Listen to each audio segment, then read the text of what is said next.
और हमारे सामने पुरानी और नई जो चुनौतियां उपस्थित है उनको अधिक स्पष्ट करने वाला भी वही कालावधि है। जैसे प्रयागराज में एक विशाल महाकुंभ हुआ,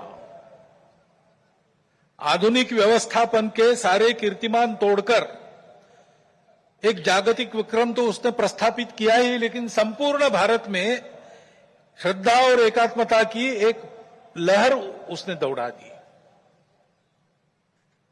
पिछले साल एक दुर्घटना पहलगाम की भी हुई,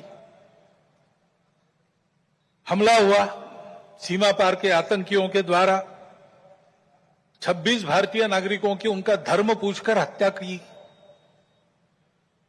लेकिन उसके चलते सारे देश में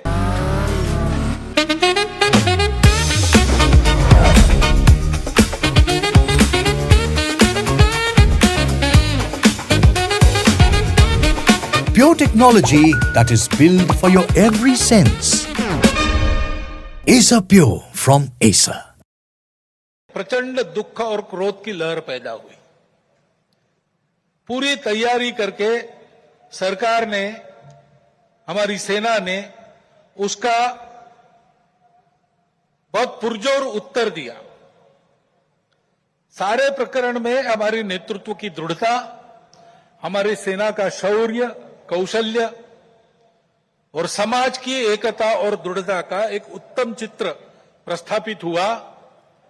और यह भी वह घटना हमको सिखा गई कि यद्यपि हम सबके प्रति मित्र भाव रखते हैं और रखेंगे, फिर भी अपने सुरक्षा के विषय में हमको अधिकाधिक सजग रहना पड़ेगा, समर्थ बनना पड़ेगा।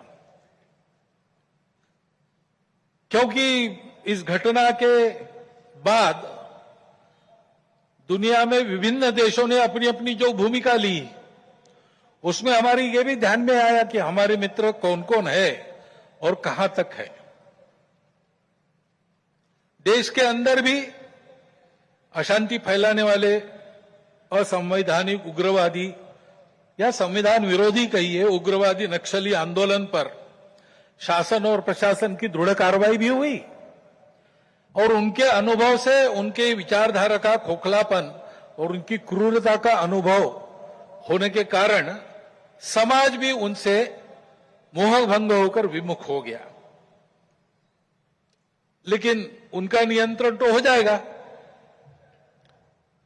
परंतु अब ये उस क्षेत्र में एक बड़ी जो बाधा थी वो दूर होने के बाद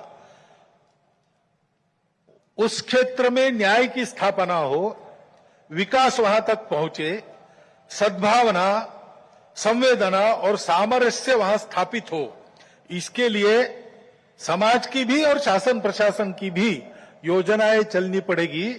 क्योंकि इनका अभाव ही ऐसे उग्रवादी ताकतों के पनपने का कारण बनता है। इससे त्रस्त मनुष्य दूसरा कुछ उपाय दिखता नहीं, इसलिए निराश होकर उनको प्रश्रय देता है। ये न हो इसलिए ऐसी योजनाओं की आवश्यकता है।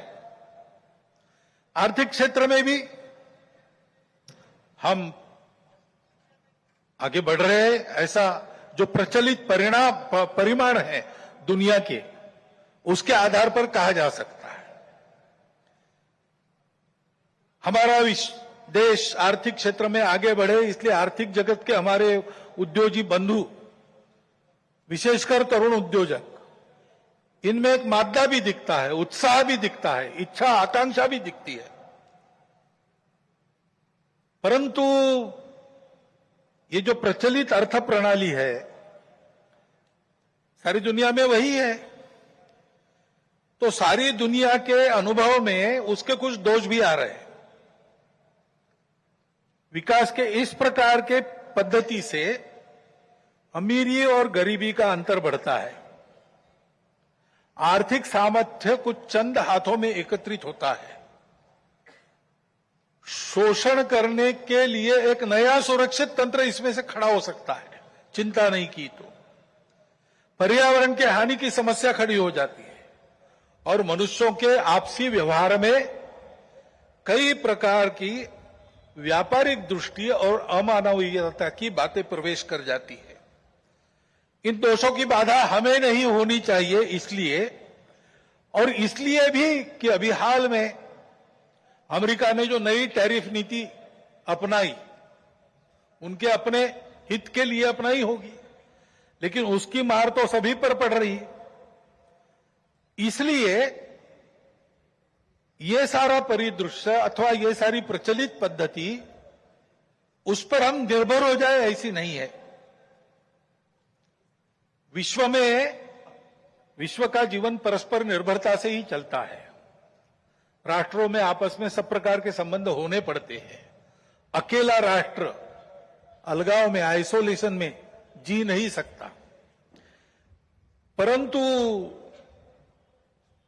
ये निर्भरता मजबूरी में न बदल जाए, क्योंकि वो कब बदलेगी, कैसे बदलेगी, उसका कोई पता नहीं।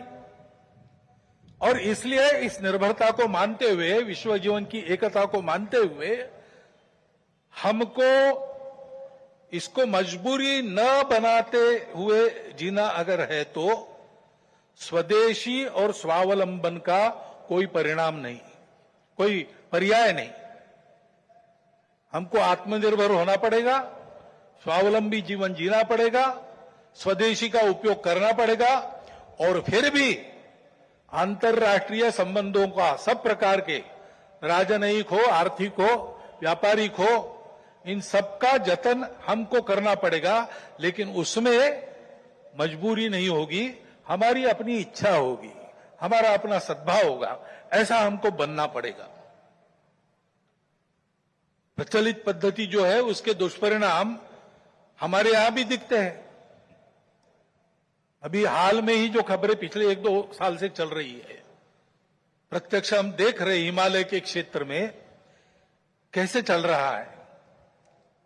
वर्षा का अनियमित होना तो सर्वदूर है, प्रकृति के प्रकोप भी बढ़ गए हैं, भूस्खलन होता है, अप्रत्याशित वर्षा होती है, हिमनदियां सूख रही है। ऐसे परिणाम गत 3-4 वर्षों में तीव्र होते चले जा रहे हैं। ये हिमालय हमारे लिए सुरक्षा की दीवार और दक्षिण पूर्व एशिया के लिए उसका पूरा जलस्रोत हिमालय से ही आता है। अगर प्रचलित विकास की पद्धति में से इन सारी बातों को और प्रोत्साहन मिलता होने के लिए, तो उस नीति का हमको पुनर्विचार करना पड़ेगा, क्योंकि हिमालय की आज की अवस्था एक खतरे की घंटी बजा रही है। प्राकृतिक उथल पुथल है तो जनजीवन में भी उथल पुथल दिख रही है। श्रीलंका में, बाद में बांग्लादेश में, बाद में नेपाल में, हमारे पड़ोसी देशों में भी हमने इसका अनुभव किया।